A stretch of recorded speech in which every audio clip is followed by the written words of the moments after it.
인간의 역사를 보면 하나님의 뜻과 길과는 좀 많이 다른 것 같습니다. 하나님은 분명히 하나님의 뜻과 섭리대로 살아가라고 이야기하지만 사람들은 어떻게 하면 그것과 다른 길을 갈 수 있을까 노력하는 사람처럼 엉뚱한 길을 가는 것을 볼 수 있습니다.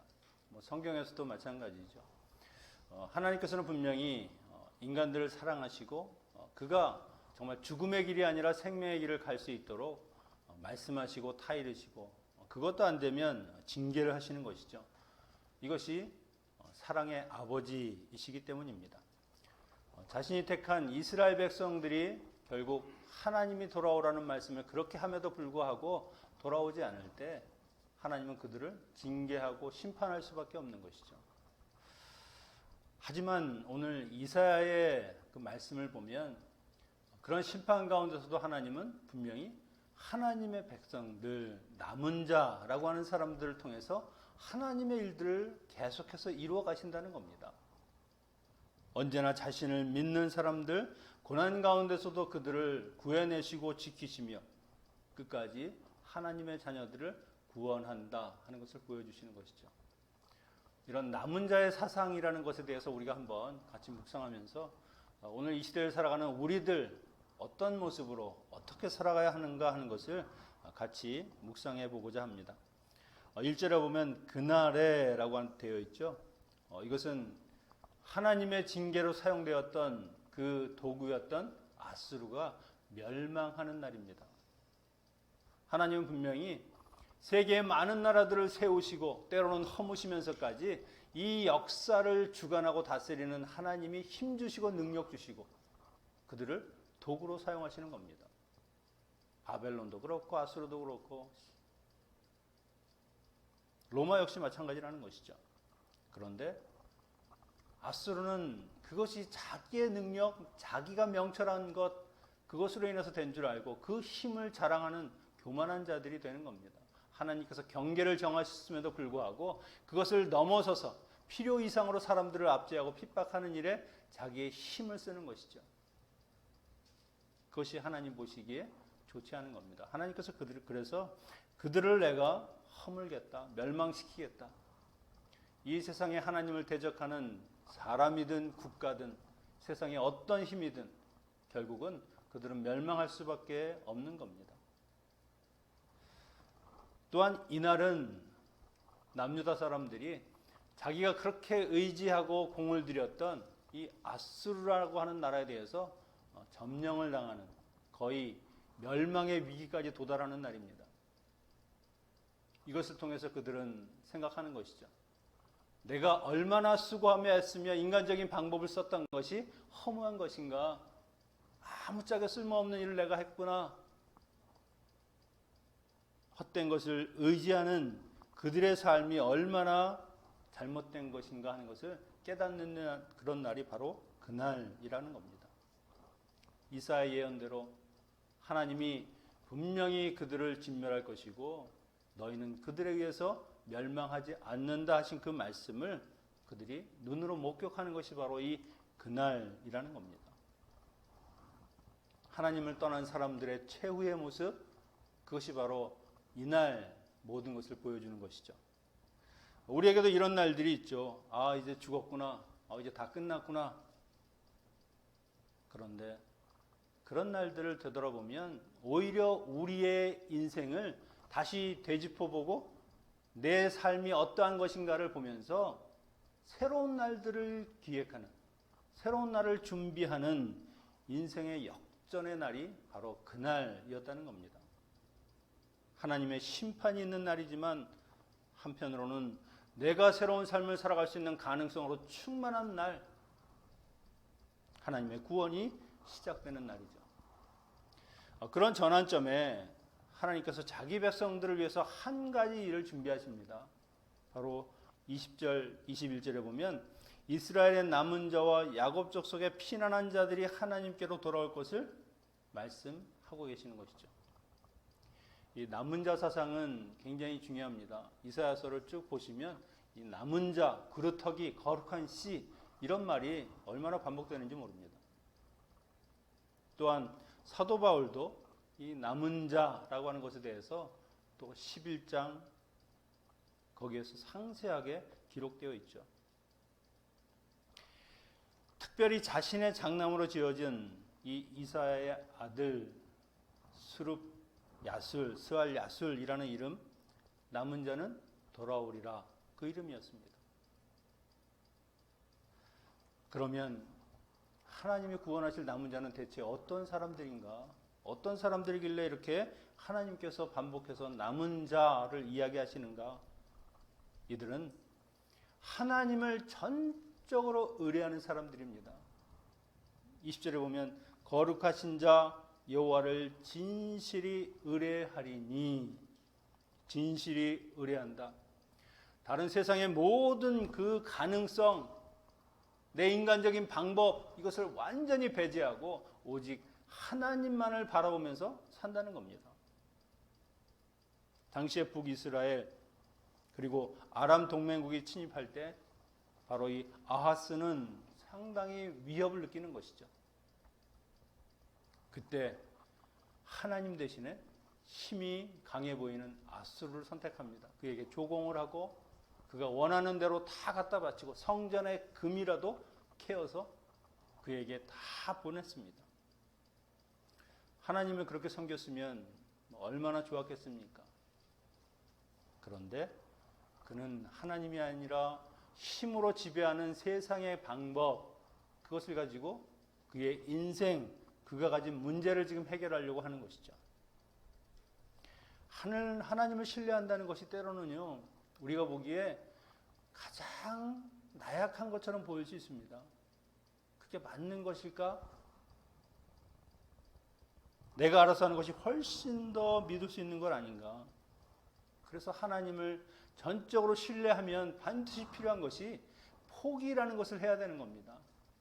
내가 가진 것, 내가 아는 것, 내가 계획하는 것, 이것을 포기할 때만 우리가 하나님을 의지할 수 있고 하나님을 신뢰할 수 있는 것이죠. 내 생각, 내 계획이 깨어지고 무너질 때 비로소 하나님의 계획이 시작되는 겁니다. 내게 닥친 상황들, 사람들은 하나님 믿지 마라, 차라리 내가 이러이러한 방법을 하는 것이 훨씬 더 낫다, 너에게 유익이 있다, 그렇게 말할지 모르겠습니다. 그럼에도 불구하고 하나님을 의지하는 것이 돌아가는 길이고 늦은 길이고 혹은 골짜기와 또 돌투성이가 가득한 길이라 할지라도 그 길을 가는 겁니다. 그것이 믿음의 사람들이죠. 비록 더딜지 모르지만 그래도 내 인생에 믿음으로 한번 살았다 하는 그 의미는 남는 겁니다. 그렇다고 이 남은 자들이 고난을 피해갔기 때문에, 하나님께서 고난을 당하지 않게 하셨기 때문에 하나님을 신뢰한다는 것이 아니죠. 20절에 다시는 자기를 친 자를 의뢰치 아니하고 이미 매를 얻어 맞았다는 겁니다. 남들이 당하는 환난과 고통을 똑같이 당합니다. 그러나 그 가운데서도 그는 믿음을 지킨다는 것이죠. 이 유다 백성들의 전쟁 상황을 보면 비록 멸망은 당하지 않았지만 이 아수르라는 나라가 북쪽에서부터 이 땅을 점령해 들어올 때 온갖 농작물이며 재산이며 가옥이며 사람들을 다 쓸어버리는 겁니다. 이 야만족 같은 사람들이 얼마나 무식하게 전쟁을 했겠습니까? 그렇게 다 무너져버린 내 삶의 터전들, 또 내 이웃들, 그런 것을 바라보면서 그들에게 희망이나 열정이 무엇이 남아있겠습니까? 우리의 삶도 세상 속에 살면서 고통과 좌절로 신음하고 있을 때가 있죠. 더 이상 희망도 보이지 않고 이제는 다 끝난 것처럼 그냥 아픔만 가득하고 고통만 있는 그런 순간들이 있을 수 있습니다. 그러나 그 상황 가운데서도 나를 치러 오는 그 사람들이 아니라 오히려 하나님을 의지하며 하나님만이 내 삶의 전부인지를 알고 살아가는 사람들, 그들에게 소망이 있다는 것이죠. 여러분, 어려움과 아픔이 있으면 반드시 우리는 하나님을 바라봐야 합니다. 오늘 이사야가 외치듯이 너희들이 그 고난 가운데서도 나를 기억하고 나를 신뢰하는 남은 자로 살아간다고 하면 내가 너희의 인생을 책임진다. 너희의 삶을 내가 붙들어 주신다. 그렇게 지금 약속하셨기 때문입니다. 그분이 우리의 유일한 소망이요, 하나님께만 길이 있는 것이죠. 고난이 있다 할지라도 절대로 하나님을 놓아서는 안 되는 겁니다. 하나님을 포기하지 않으면 우리의 인생도 버려지지 않습니다. 오히려 남은 자, 그래도 그 모든 환난 가운데 살아있는 자가 되게 하시는 것이 바로 하나님이시라고 하는 것이죠. 결국 남은 자는 고난과 고통 가운데서도 어떤 상황에서도 거룩하신 하나님을 포기하지 않는 사람들이라고 할 수 있습니다. 오늘날 주님을 배반하지 않는 사람들, 주님을 사랑합니다, 나의 주로 고백했던 그 고백을 절대로 변치 않는 사람들이 바로 남은 자라고 하는 것이죠. 혹시 우리가 인생에 실수할 수 있습니다. 다른 것 의지하다가 정말 낭패를 볼 수도 있습니다. 그래도 여기 있는 다시는 이라고 했습니다. 내 삶을 돌이켜서 이전의 삶이 아니라 다시는 내가 세상 의지하지 않고 하나님만 의지하는 삶을 살겠다고 결단하고 주님 앞에 돌아오면 되는 겁니다. 사람은 실수할 수 있죠. 잘못을 깨달았을 때 돌아설 수 있다고 하면, 하나님 앞에서 회개하고 내가 새로운 인생을 살아간다고 하는 것이 내 결단이 있다고 하면 그러면 되는 겁니다. 자기가 토한 것을 다시 먹는 것은 개들이 하는 일입니다. 사람은 절대 그렇게 살아서는 안 되는 것이죠. 앗술의 배신과 그들의 칼에 짓밟히면서도 또다시 그들을 의지하는 반복된 그런 삶은 살아서 안 되는 것이죠. 남은 자의 두 번째 특징은 24절에 보면 시온에 거하는 자 나의 백성들이라고 했습니다. 이 아수르가 북이스라엘을 점령하고 남유다를 침범할 때 그 유대인들, 신실한 하나님의 사람들이라고 하는 그들 중에도 아수르에게 비를 붙어서 정보를 빼어주고 어떻게 하든지 그들 앞에서 이제는 좀 나은 삶을 살 수 있는 혜택을 보려고 하는 그런 매국노 같은 사람들이 있었습니다. 모양은 유대인이고 거룩한 사람들이지만 그 속은 정말 세상에 천박한 사람들처럼 그렇게 사는 사람들이죠. 그들은 아수르를 내가 멸하신다는 하나님의 말씀을 전혀 듣지 않은 겁니다. 이 나라는 멸망한다. 내가 살 길은 무엇이냐? 그들을 의지하는 것밖에 없다. 그렇게 때리실 때 하나님의 말씀에 귀를 기울이는 게 아니라 결국 또다시 자기의 그 의의를, 자기의 계획을 그렇게 쫓아가는 겁니다. 이들과 대조적으로 고난 가운데서도 하나님에 대한 믿음을 지키면서 그 신앙의 정절을 지켰던 사람들이 바로 이 시온의 거민들, 나의 백성들이라고 불리는 남은 자들입니다. 이 나의 백성들이라는 말은 신의 산 언약을 맺은 하나님의 자녀들을 이야기하는 것이고요. 다윗과 언약을 맺은 하나님이 이들을 부를 때 나의 백성들이라는 호칭을 씁니다. 그만큼 하나님이 이제는 자기의 자녀들로 회복시켜 주시겠다 하는 메시지를 주시는 것이죠. 우리 믿는 자들도 다른 것이 아닙니다. 시온에 남은 거민들처럼 신앙의 절개를 지키며 살아가는 사람들이 바로 성도라고 하는 것이죠. 세상의 풍조를 따라서 그냥 조금만 내가 유익이 있으면 언제라도 하나님을 등지고 돌아서는 그런 사람이 아니라 어떤 일이 있어도 흔들리지 않고 하나님 품 안에 거하는 사람들, 그들이 바로 남은 자들이라고 하는 것이죠. 하나님의 품을 떠난 사람들은 결국 심판받을 수밖에 없습니다. 사람이 가난한 것이 죄가 아니죠. 부끄러운 일도 아닙니다. 그냥 조금 불편한 것뿐입니다. 작은 집에 작은 차를 탈지 모르지만 그러나 밥 먹고 옷 입고 남들과 구별되지 않게 똑같이 살아가는 겁니다. 하나님은 우리가 얼마나 성공했느냐, 부한가 이런 것을 보는 게 아니죠. 하나님의 믿음 안에서 그들이 살고 있느냐 아니냐 이것을 보시는 겁니다. 이번 코로나 사태를 통해서 달라진 것이 많다고 합니다만 특히 죽음에 대한 관점이 많이 바뀌었다고 합니다.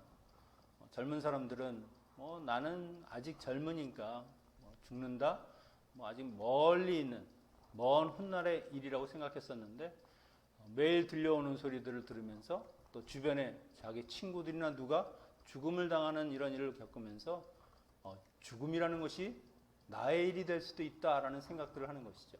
그런 면에서는 굉장히 좋은 겁니다. 그래서 요즘 인터넷에 생애 정리 서비스, 삶과의 아름다운 이별을 준비하는 그런 웹사이트에 가입자가 폭주한다고 합니다. 대부분 20에서 40대 젊은 사람들. 이 서비스를 이용하면 장례식장에 쓸 음악, 사진부터 죽은 이후에 트위터나 이 페이스북을 통해서 그 친구들에게 메시지를 전하는 그 내용까지도 미리 다 정해 놓으면 그것을 대행해 준다는 것이죠. 대단하죠? 죽음을 준비하면서 하는 것, 지혜로운 일일 수 있습니다.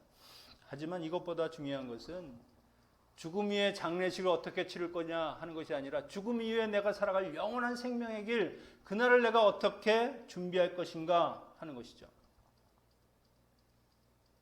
사람은 믿음으로 하나님이 구원하시는 남은 자가 되든지 아니면 저주받아 버려지는 자가 되든지 둘 중에 하나입니다. 어떤 사람으로 살아가야 하겠습니까? 당연히 남은 자로 살아가야 되는 것이죠. 남은 자의 세 번째 특징은 소수의 사람들이라는 겁니다. 22절에 보면 이스라엘아 비록 내 백성이 바다의 모래 같더라도 그중 남은 자들만 돌아올 것이니. 하나님이 그 심판 가운데서도 남긴 사람들을 보면 다수는 아닙니다. 소수입니다. 그 물로 세상을 심판하실 때 그때도 결국 노아라고 하는 한 사람과 그의 가족들 단 8명만 살아남았습니다. 그는 모든 사람들이 미쳤다고 했죠. 평생 배 짓는 일을 했습니다. 그것도 산에다가. 그런데 그 말씀에 순종하는 의로운 사람으로 살았을 때 모든 사람들은 물에 빠져 죽어가지만 노아와 그의 가족들은 남겨졌다는 겁니다.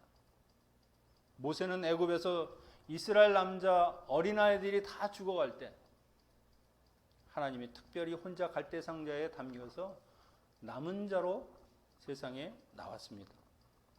광야에서 모든 성인 남자들 20세 이상의 남자들 가데스바네아에서 반역했던 그들의 삶으로 인해서 광야에서 다 죽었을 때 결국 여호수아와 갈렙은 오직 하나님이 택하신 하나님이 주시는 그 약속의 땅 가나안 땅을 밟았습니다. 하나님의 구원의 역사의 중심에는 항상 남은 자들이 있었다는 것이죠. 그들은 하나님의 심판 중에도 살아남았고요. 진노 중에라도 긍휼을 잊지 아니하시는 하나님의 사랑이 바로 이 남은 자 사상이다라고 하는 것을 보여주셨습니다. 아브라함 한 사람을 불러 그로 이 이스라엘 민족의 약속의 씨로 삼으셨습니다. 인간의 역사, 사회, 국가, 교회 다수의 많은 사람들이 움직이는 것 아닙니다. 소수의 하나님을 믿는 믿음의 사람들, 남은 자들로 살아가는 그 사람들이 이 세상을 주관하게 되고요. 결국 그들에 의해서 하나님이 하나님의 뜻을 펼쳐 가시는 겁니다. 그들은 하나님을 믿기 때문에 그들은 삶에서 더 이상 아무런 두려울 것이 없는 것이죠. 하나님이 남은 자들을 위로하는 말씀이 바로 24절에 보면 두려워하지 말라라는 말씀입니다. 아수르가 북이스라엘을 정복하고 남유다를 침범하며 내려오는 것이 바로 28절 이하에 쭉 기록되어 있습니다. 얼마나 두렵겠습니까?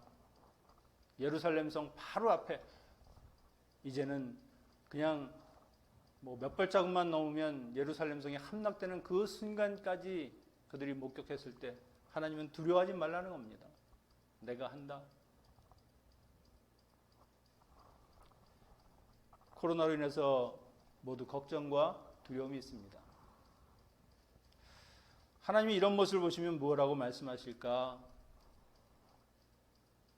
너는 과연 믿음이 무엇이냐, 무엇이라고 생각하느냐 말씀하지 않겠습니까? 마음껏 걱정하고 마음껏 두려워해라. 바이러스는 정말 내가 생각하는 것처럼 정말 무시무시한 것이다. 아니요. 두려워하지 말라. 너를 때리고 몽둥이로 들어 칠 것 같은 위험이 온다고 해도 걱정하지 마라. 내가 다스리고 주관한다. 혹시 그것으로 인해서 내가 죽음을 당한다 할지라도 두려워하지 말라. 너의 영원한 삶은 내가 책임진다. 그렇게 말씀하시는 것이죠. 우리가 해야 될 일은 무엇이냐? 믿음으로 거기에 굳게 서라. 다른 것에 두려워서 짓눌린 삶이 아니라 하나님을 믿음으로 세상에서 그 무엇도 감당할 수 없는 믿음으로 살아가는 것, 그것을 내가 하라는 것이죠. 하나님이 그들을 더욱 믿음으로 서도록 지금 하시기 위해서 과거를 기억하는 사건 두 가지를 보여주십니다. 26절, 27절에 보면 아수르를 멸하고 그 무거운 짐과 멍에로부터 구원하여 주시되 마치 애굽과 미디안을 치신 것 같이 하시겠다. 미디안 사건, 기드온과 300용사가 13만 5천의 미디안 그 군사들을 여기에 보면 온전히 하나님의 힘으로 하나님의 그 능력으로 그들을 치는 것을 볼 수 있습니다. 그들이 들었던 무기는 항아리와 횃불과 그리고 나팔뿐입니다. 그것은 전쟁에 사용할 수 있는 무기가 아니죠. 그냥 항아리 깨뜨리고 나팔을 불고 횃불을 켰더니 그들이 아수라장이 되어 도망가면서 서로 짓밟혀 죽고 서로 칼로 싸워서 죽고 오랫반석에서 방백을 쳐 죽이듯이 하나님이 그들을 다 진멸하셨습니다. 하나님이 아니면 할 수 없는 일이다 하는 것을 보여주시는 것이죠. 그 다음에 하나가 바로 애굽에서 그들이 그 바로의 품에서 하나님이 재앙을 내리시고 홍해를 건널 때 바로 그 이 모세의 지팡이를 통해서 그 바닷물을 가르셨습니다. 그들이 지날 때쯤 그들의 군사가 추격해서 들어오죠. 다시 손을 내밀었더니 그것이 물결이 합쳐지고 그들이 다 바다에 수장되었습니다. 하나님이 아니면 할 수 없는 일들, 내가 이처럼 아수르도 멸할 것이다. 그들이 18만 5천이 예루살렘을 둘러싸도 걱정하지 마라. 하나님의 사자가 그 모든 사람들을 송장이 되듯이 다 진멸하는 것을 이들이 보게 되는 것이죠. 사람이 하나님을 신뢰하는 가장 중요한 방법은 바로 기억하는 겁니다. 성경을 통해서 하나님이 하셨던 일들을 다시 내가 되새겨보는 것이고 그것을 통해서 그 하나님이 나의 인생을 어떻게 하실까? 분명히 믿음으로 사는 남은 자와 같은 사람들을 지키고 보호하신 것처럼 내 인생도 분명히 인도하여 주실 것이다. 그럴 때 우리는 더욱 하나님을 신뢰할 수 있습니다. 다른 하나는 내 인생의 삶에 하나님이 개입하셨던 일들을 다시 보는 겁니다.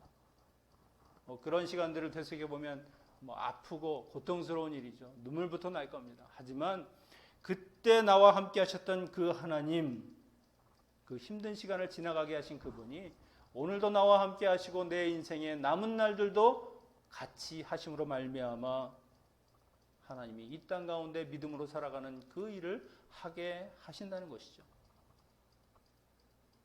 우리의 삶에 위기가 닥쳤을 때 여러분 하나님을 기억해 보십시오. 하나님이 하신 일들 그리고 하나님이 내게 베풀어 주신 일들 오직 변함없으신 그 하나님을 바라볼 때 우리는 두려움을 벗어날 수 있고요. 그리고 믿음으로 이 모든 어려운 순간들을 살아낼 수 있는 것입니다. 하나님이 요구하시는 것 우리로 하여금 이 시대의 남은 자가 되라. 너희는 남은 자로 살아라 하시는 것을 말씀하는 것이죠. 로마서 11장 5절에 사도 바울이 이렇게 이야기합니다. 그런즉 이와 같이 이제도 은혜로 택하심을 따라 남은 자가 있느니라. 과거의 일이 아닙니다. 이제도 은혜로 택하심을 받아서 남은 자가 존재한다는 겁니다. 바로 예수 그리스도를 통해서 하나님의 은혜 받은 사람들, 예수 그리스도께서 죄 가운데 건져주신 사람들, 그들이 바로 믿음으로 하나님을 따르고 믿음으로 살아낼 수 있는 하나님의 남은 자들이라고 하는 것이죠. 성도는 주님의 은혜를 받았으면 세상에 다른 것 의지하지 아니하고 오직 하나님만 바라보며 사는 겁니다. 목에 칼이 들어온다 할지라도, 바이러스가 내 주변의 모든 것을 점령한다 할지라도 하나님 바라보면서 믿음을 흔들리지 아니하고 그렇게 사는 것이 성도들, 은혜 받은 자라고 하는 것이죠. 계시록의 7교회들, 거기에서 늘 반복되는 말이 있습니다. 이기는 자는, 이것은 남은 자를 적극적으로 표현하는 말입니다. 남는다는 말은 살아낸다, 살아남는다, 이긴다는 것이죠. 계시록 2장 26절에 이기는 자와 끝까지 내 일을 지키는 그것은 주님이 말씀하시는 겁니다. 주님의 일을 지키는 그에게는 만국을 다스리는 권세를 주리니 그가 철장을 가지고 저희를 다스려 질그릇 깨트리는 것과 같이 하리라. 나도 내 아버지께 받은 것이 그러하니라. 믿음으로 사는 사람에게는 주님이 만국을 다스리는 권세를 주신다. 주님과 함께 이 세상 나라를 다스리는 왕의 권세를 주신다는 겁니다. 세상 사람들은 더 높은 것, 더 좋은 것을 향해 달려가지만 우리가 달려갈 것은 하나입니다. 바로 우리를 구원하신 예수 그리스도, 나를 보호하시고 인도하시는 주님의 품속, 그것밖에 없다는 것이죠. 여러분, 우리는 하나님을 믿는 거룩한 사람들로 택하받은 이 시대의 남은 자들입니다. 이스라엘 민족이 느꼈던 그 폐허의 시간 속에서 하나님을 바라보고 약속에 서서 자기의 믿음을 굳건히 지켰던 남은 자들처럼 오늘 우리가 당하는 이 고난의 시간 속에서도 믿음으로 남은 자로 주님을 바라보며 견디고 결국은 이겨야 할 것입니다. 주님이 바로 그렇게 만들어 주시는 것이죠. 위기가 기회다. 지금이 바로 그 기회의 시간입니다. 오늘 우리가 선 자리, 예배의 자리, 그것이 바로 주님이 우리를 남은 자로 택하시고 우리가 하나님의 남은 자입니다 하는 것을 보여주는 그 증거가 되는 것이죠. 이 험난한 세대를 살아갈 때 특별히 하나님을 믿는 믿음의 사람들, 그 남은 자로 이 시간들을 살아내는 저와 여러분 되시기를 축원합니다. 기도하겠습니다.